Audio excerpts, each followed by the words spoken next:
So I'm going to share the most unsexy tips that actually made me glow up. These are the things that no one really wants to talk about because honestly, they're kind of embarrassing. Let's talk facial hair removal. I found out that I had a mustache through a Reddit forum. There was a Hot or Not Reddit forum and people posted my picture on there. And there were comments, hundreds of comments that said almost the exact same thing. They thought I looked good, but they thought I had a mustache though. And I was very much so humbled. I honestly thought that it was just a dark upper lip. I thought I had hyperpigmentation. It wasn't until I removed my facial hair on my chin, on my upper lip, that I started to look a lot better when I looked in the mirror. I thought it wasn't feminine for me to get my facial hair removed, but honestly, it changed the game. Now I go every other week to get my upper lip and chin removed. I like to do threading because it pulls the hair from the follicle. Sometimes I'll do waxing, but I feel that threading lasts longer and it does definitely hurt and it definitely isn't cute, but it honestly pays off in the end. And I know facial hair is natural, but I genuinely feel like I look better when I have it removed. And now that we're going into the summertime, when that sun is shining on your face and you see that little peach fuzz and it like your makeup doesn't go on as smooth, it is so worth it to just remove it. So this next unsexy tip, honestly, I wish someone would have told me sooner because it would have changed my life. You know the hairstyles that you see everywhere that are like really popular right now? Like goddess braids, the beautiful goddess braids, or that clean girl look aesthetic with the hair pulled back super tight and just looks so clean, so fresh. I wish someone would have told me about traction alopecia because I lost all of my hairline keeping up with these hairstyles and trying to look like the Pinterest girlies. I did back-to-back goddess braids and tight hairstyles. And what no one talks about is that the very real alopecia that happens when you put too much tension on your hairline. And what happens when you also do that is it starts to age you because you start to lose that hair and it thins out and now your face looks different. You start feeling a little bit weird when you're trying to put your hair in a ponytail. You're wondering why it doesn't look as good. And it's because of all these tight hairstyles. When you have so much tension on your hair, not only does it pull out your hair, sometimes it causes scar tissue that your hair can never grow back. But I refuse to accept this. And I spent the last 2 years rocking my natural hair.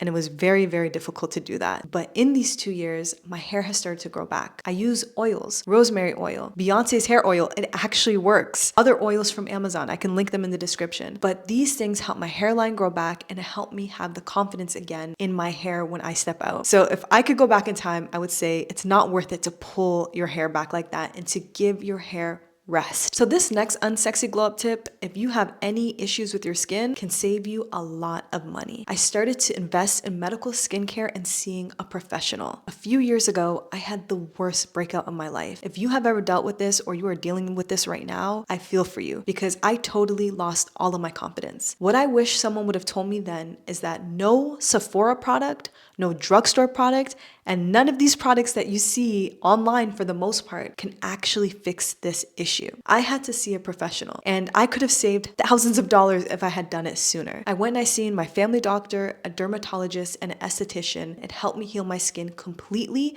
and in a much faster process than buying all of the expensive serums and all of these things that we see online. When you are dealing with a real acne issue, like real acne, real hyperpigmentation, real melasma, like these things, a professional can not only help you significantly more than the drugstore products, but it actually could be cheaper and faster. So the things that I started to do was chemical peels. Chemical peels were huge for my skin. Also, I had to get antibiotics for my skin. I had to get prescription for my skin. When it was too hard to get in with a dermatologist, I just seen an online dermatologist and I sent my picture into places like Dermatica where they actually will make you prescription strength skincare for you personally based on your skincare needs. They have dermatologists review it and that helps you get the product right to your door. This is not an ad. This actually worked. I think that all of the products at Sephora are really fun to have and they help you maintain your skin. But when you are dealing with like severe issues, I think it's best to actually see a professional who can really help you. Okay, so this next tip is not an external tip, but it changes your external appearance. Getting blood work done. I thought I was just naturally exhausted all the time. And I thought my hair was just brittle and dry and my nails were just, always breaking off for no reason. But really, when I went and got blood work done, I found out that I had hormonal imbalances, low vitamin D, and low iron. And these are all things that I was able to fix by actually getting tested for these things. I was able to finally start having the vitamins that I needed instead of just buying what I seen was being promoted at the time. And I started being able to target my actual issues and needs. And this changed my entire glow up because I had more energy every day to show up and do work and take care of myself. When you are dealing with that kind of exhaustion, there's no coffee that can fix it. There's no just quick vitamin that fixes it either. One of the best things you can do is actually get the help to find out what you personally need. And sometimes all of the sleep in the world and all of the water and all of the skincare, sometimes these things don't work when you have deeper things going on behind the scenes. So one of the best glow up tips I can ever give is to go and get your blood work done, speak to a doctor, and actually see how you can raise your energy and put stuff back into your body that helps your hair and your skin and your collagen, and so you can glow from the inside out. So this last unsexy tip that definitely helped me glow up the most and could definitely help you too has nothing to do with your actual appearance. Removing the energy drainers from your life.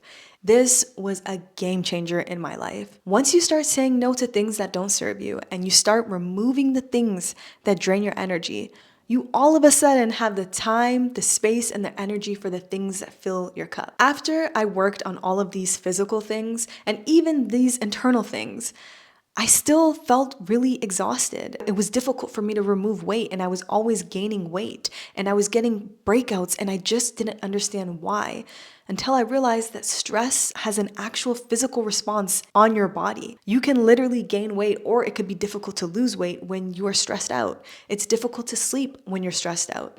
Your hair can fall out when you're stressed out. And you've probably dealt with this before in your life, and it's very, very hard to go through this. So one of the best things that you can do is really take an audit of what's going on in your life, who's draining your energy, and slowly start removing those things. Slowly start saying yes to yourself. Start saying no to things you don't want to do. When I started saying no to plans that I didn't want to go to, and I started not answering the phones from people I didn't want to hear from, and really cut the people off that were not good for me, I had an internal, external, like literally everything glow up. Like literally I felt lighter and I had more space for myself. And that's one of like the core things that I will always say. Saying no to things that don't serve you and removing people, toxic situations, even sometimes family, whoever it is in your life that is not good for you is one of the best things you can do to becoming your best self. If you are on your glow up journey and you want more help and really want to know the real stuff, like the unsexy stuff, not all the glamour stuff, the stuff that actually works, make sure you subscribe because you're going to love my next video.